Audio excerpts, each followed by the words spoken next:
I never thought this day would come.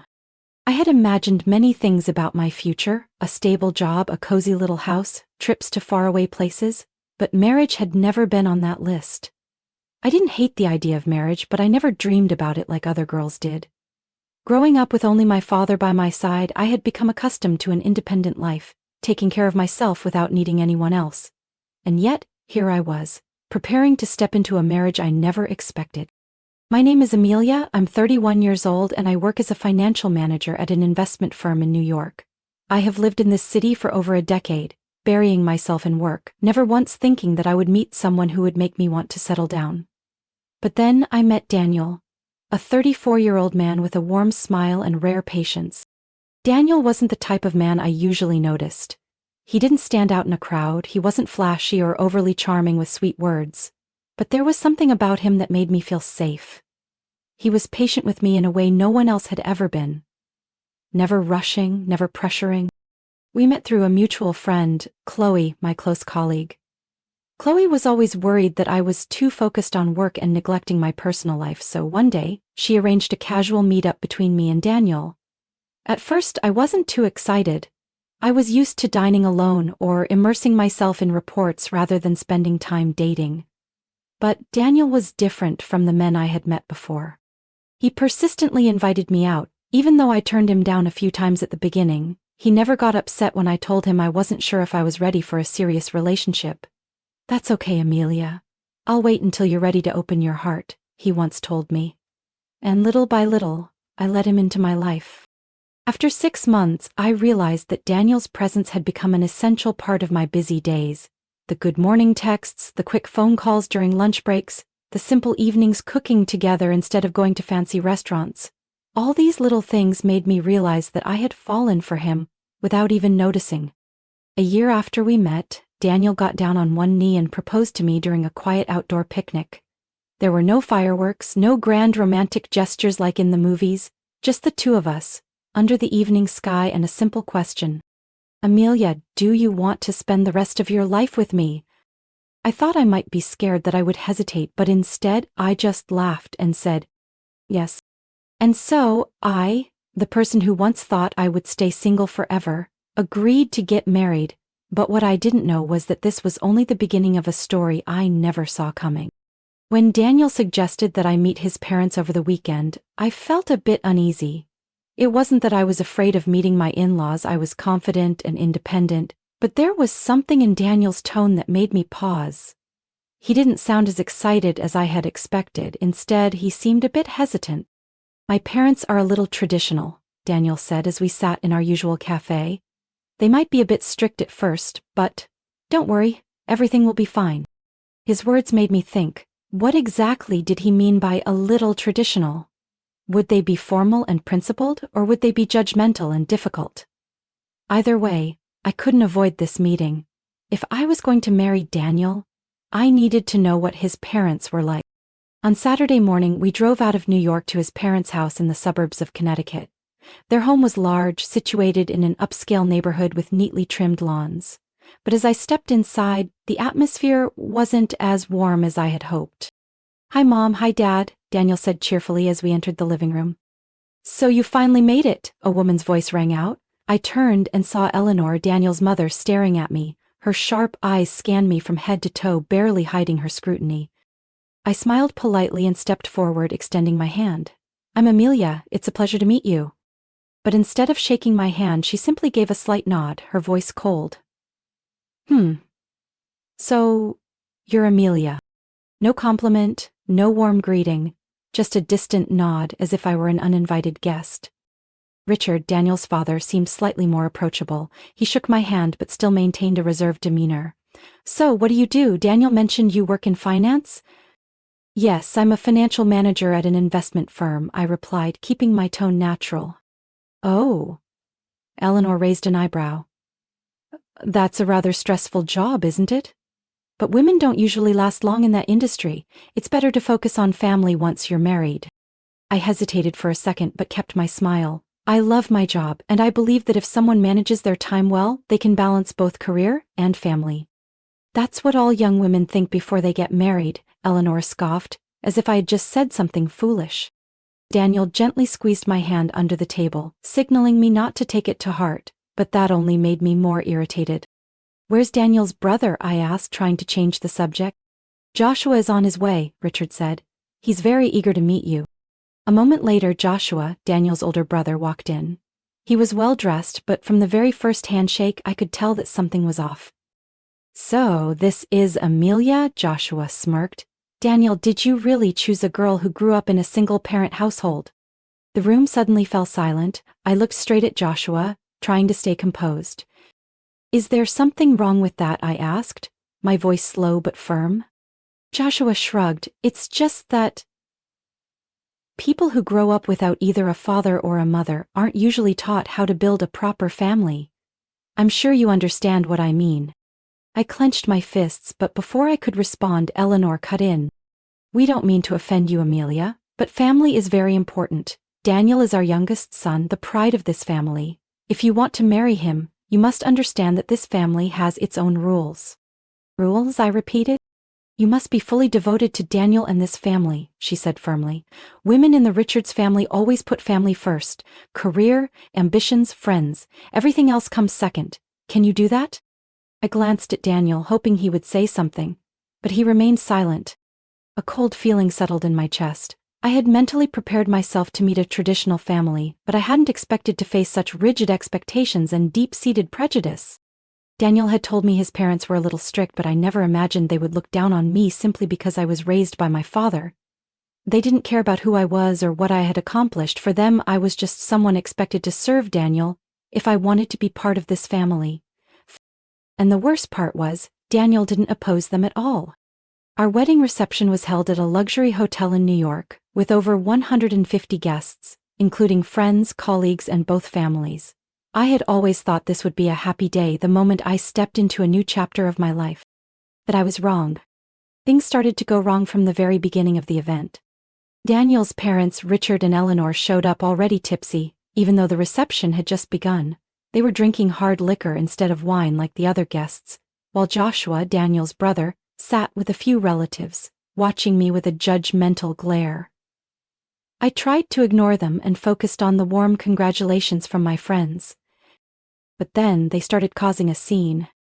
In the middle of the reception, as Daniel and I were greeting guests, Eleanor suddenly grabbed the microphone, her voice slurred from the alcohol. "Everyone, may I have your attention?" she called out, laughing loudly as she stumbled toward the stage. "I have a few words to say to our lovely bride." The entire hall fell silent, all eyes turning toward her. I looked at Daniel, hoping he would stop his mother, but he just gave an awkward smile, making no effort to intervene. Eleanor stared at me, then smirked. "Amelia, you are now officially part of the Richards family, but before you walk through this door you have to prove that you are worthy." I blinked, confused. "I don't understand, ma'am." "We can't just let our son marry someone who doesn't understand family responsibility," Richard interjected. "So, starting next month, you'll need to send us at least $1,500 every month as a token of gratitude. And of course, your annual bonuses will belong to this family as well." A murmur spread through the room. I stood frozen. Did they just say that? I turned to Daniel, hoping he would stand up for me, but he just shrugged. "I think it makes sense, Amelia," he said, his voice casual. "They raised me. It's our duty to give back to them." A chill ran down my spine. I couldn't believe what I was hearing. "Sorry, but that is not my obligation," I said, keeping my voice steady. "Mr. and Mrs. Richards, I respect this family, but my money is mine, and I am not here to financially support anyone else." "How dare you!" Eleanor practically screamed, her face red with alcohol and fury. "Who do you think you are to refuse your in-laws? You're just a motherless girl, someone who was never properly raised. How would you even know how to serve your husband in this family?" The room went ice cold. I could hear my own sharp breathing as the weight of her words sank in. On the other side of the hall, my father, Thomas, had reached his breaking point. He stepped onto the stage, snatching the microphone from Eleanor's hand. "Enough!" His voice rang out, filled with anger, yet still composed. "Do you even realize what you're doing? This is my daughter's wedding, not a place for you to insult her." Eleanor scoffed. "We're just stating the truth, Mr. Thomas. You raised her alone, and as a result she turned into a girl who doesn't respect her in-laws. I told you, children raised without a father or mother never know how to build a real family." Her words felt like a knife stabbing straight into my heart. My father took a deep breath, disappointment filling his eyes.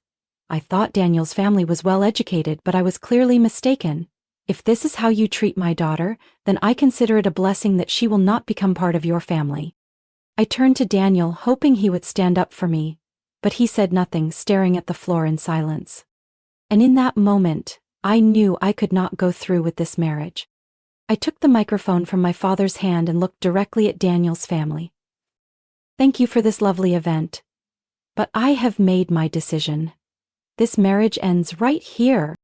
The entire hall fell into a stunned silence. Daniel's parents gasped, Joshua looked dumbfounded, and Daniel turned pale as a ghost. I placed the engagement ring on the table, turned around and walked out of the reception, leaving behind a family I never wanted to belong to. The room remained silent in the wake of my announcement. Shocked gazes and hushed whispers filled the space. I could see the stunned faces of Daniel's parents, Richard and Eleanor, completely frozen, while Daniel looked like he had just taken a brutal hit to his pride. My father Thomas stepped forward, his sharp eyes fixed on the Richards family, his presence still calm but commanding. He turned to Richard, locking eyes with him as if carefully considering his next words. Richard, my father said slowly, his voice steady yet powerful, I think you should reconsider the words you just said. Richard scoffed, trying to hold on to the last remnants of his pride. I don't think we have anything left to discuss, Thomas. Your daughter just humiliated my family by calling off the wedding in front of everyone. My father crossed his arms and gave a knowing smile. Oh, is that so? Funny, because from where I'm standing, the only one humiliating himself here is you, Richard. The room grew tense. My father continued, his voice calm but razor sharp. I'm guessing you have no idea who I happen to know in your company, do you? Richard's expression shifted slightly. What are you talking about? My father casually adjusted his tie, then delivered a single sentence that left the entire room in stunned silence. I'm a close friend of Henry Wallace, the CEO of the company where you serve as Vice President of Finance. Silence fell over the hall. I could see the color drain from Richard's face. If he had been clinging to any sense of arrogance before, it was now completely replaced by sheer panic. Whispers rippled through the crowd again, but this time the murmurs were no longer sympathy for me but mockery directed at Richard and his family. Impossible! Richard stammered, looking at my father with pure horror in his eyes. My father let out a light chuckle. Oh, but it's true. Henry and I have been friends since college. He was also raised by a single mother, just like me and Amelia. Do you remember what you just said, Richard? You insulted every person who grew up in a single-parent household, including the very man who holds your career in his hands.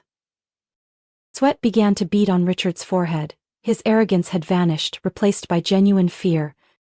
Laughter erupted from the guests. Some murmured among themselves while others openly enjoyed watching my father completely outmaneuver Richard. If Henry hears about this...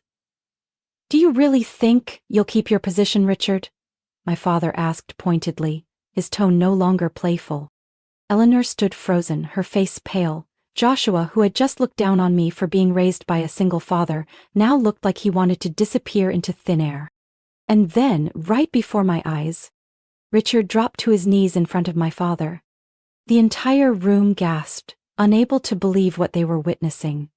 A man who had once been so arrogant and powerful was now on his knees, begging before the very person he had once looked down on.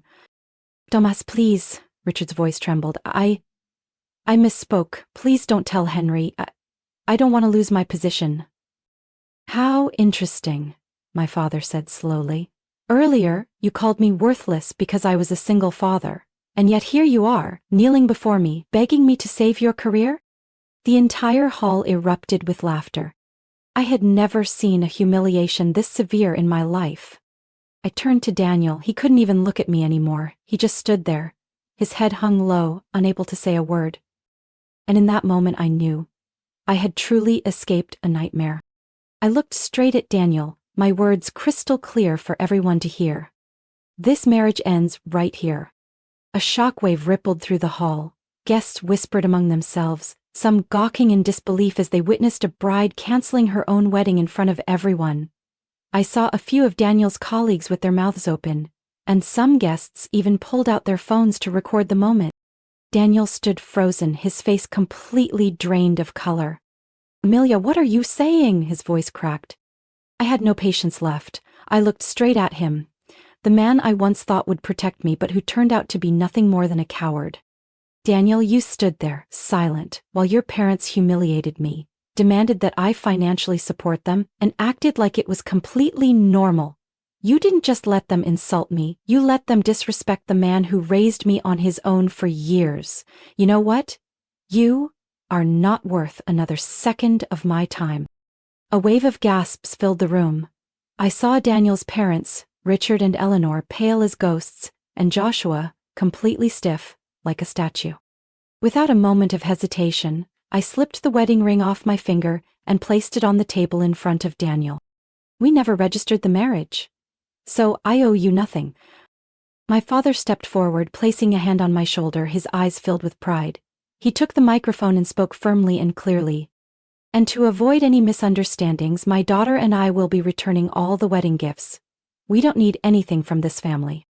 I turned to the event manager and asked them to start the process of returning the envelopes to each guest. The guests looked at each other, unsure of how to react. Some stood up and applauded, perhaps those who had also found Daniel's family outrageous but had remained silent. Others scoffed, whispering among themselves, undoubtedly mocking the humiliation of the Richards family. I walked out of the reception with my father, leaving chaos behind. But I didn't care what happened next. I knew that this was just the beginning of the real downfall. But this time, the ones suffering the consequences wouldn't be me. Within a week, news of the cancelled wedding spread like wildfire through Daniel's company. His colleagues, many of whom had attended the wedding, didn't waste any time spreading the story. No one respected a man who let his parents control him so completely that he was willing to betray his fiancée. The result? Daniel couldn't handle the shame and resigned. A man who once took so much pride in his career was now leaving in disgrace. But that wasn't even the worst of it. Richard, Daniel's father, faced even greater consequences. After my father revealed his friendship with CEO Henry Wallace, the news quickly reached the company's executives. A private meeting was held soon after. The outcome? Richard was demoted and transferred to a small branch in a remote town in Texas. For someone who had once held the title of Vice President of Finance, being reassigned to such a low-level position was nothing short of a slap to his dignity. The Richards family lost all respect among their relatives.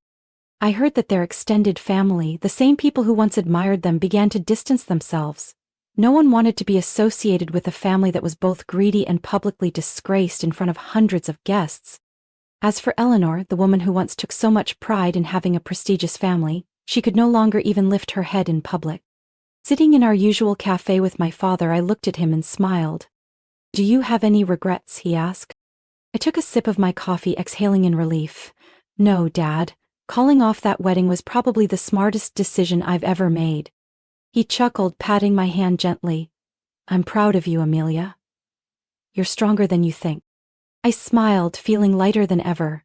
I had freed myself from a terrible future, and more importantly, I had reclaimed my own worth. And my story was far from over. After ending my engagement with Daniel, I began spending more time with my father, Thomas. Without the weight of a toxic marriage hanging over me, I felt an overwhelming sense of relief and clarity. We had deeper conversations, making up for lost time. Time I had once wasted chasing work and a relationship that was never meant to be. "Do you know how proud I am of you, Amelia?" he asked one afternoon as we sat in his office drinking tea. "You chose yourself instead of bowing to a family that didn't deserve you. That's something your mother would have been proud of too." I smiled. My mother had passed away when I was young, and since then my father had been both my mom and dad. He had sacrificed so much to give me the life I had today. He set his teacup down, his gaze turning more serious. "Amelia, I've been thinking a lot about something. Have you ever considered taking over my company?" I blinked in surprise. "You mean, taking your place?" Thomas & Associates was a financial consulting firm my father had built over 20 years. While I had a successful career in finance, I had never imagined leading an entire company. "I'm not pressuring you," he assured me, "but I believe you can do it. You have the skills, the experience, and, most importantly, the independent mindset of a true leader." I sat in silence. I had always believed my career path was within my current investment firm. But now a new door was opening in front of me. For the next few weeks, I thought long and hard about my father's offer. My focus shifted completely. Dating, romance, it no longer seemed important. I had once thought that marrying Daniel would be the biggest milestone in my life, but I was wrong. The real turning point was choosing a new path for my future. I was no longer a woman preparing for marriage. I was a woman stepping into leadership. After many sleepless nights, I made my decision. I resigned from my job and joined my father's company. "I'll give it my all, Dad," I told him on a Monday morning as I officially stepped into my new office at Thomas & Associates. He smiled. "I never doubted that for a second, Amelia." Looking back at everything I had been through, I knew calling off the wedding was the best decision I had ever made. If I hadn't stood my ground that day, I would have been trapped in a life of control, misery, and injustice. But now I had a future I was in control of, a future that belonged to me and no one else. I chose myself, and I had never felt stronger.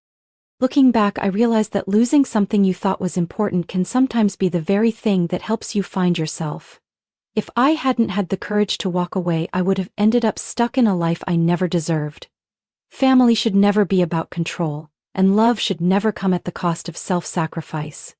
Today, I haven't just gained my freedom. I've found a new direction for my career and my life. True happiness comes from choosing yourself first. What do you think about my story? Do you agree that sometimes walking away from the wrong thing is the best decision you can make? Share your thoughts in the comments. And don't forget to follow the channel for more stories about life, family, and the lessons that shape us.